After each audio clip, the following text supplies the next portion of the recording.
first countries to stop flights from hotspots like Hubei, to implement lockdowns to protect its citizens, to place people who'd travelled overseas in quarantine, and to utilise the latest technology to detect when people broke those quarantines. As we speak, Israel is carrying out more tests per person than any other country in the world. Their labs carry out tens of thousands of tests a day, ensuring that anyone who needs a test gets a test. But how do you know if you need a test? Well, they've got an app for that.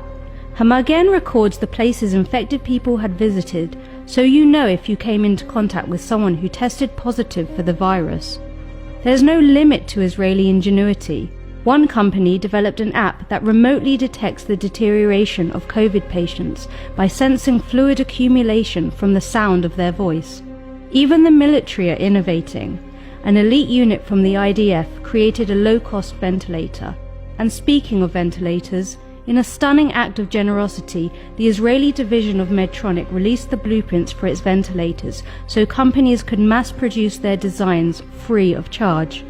While countries around the world race to create a vaccine, 2 Israeli companies have already developed potential vaccines, which they expect to trial on humans by June. In Israel, nobody is left behind. Every life matters.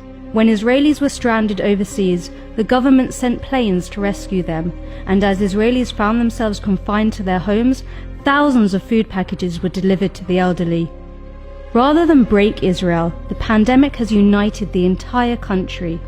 And when Hamas attacked Israeli cities with rockets and declared they would murder every Jew in Israel, أننا سنجعل 6 مليون مستوطن إسرائيلي نقطع عنهم النفس. Israel responded in the way that only Israel would.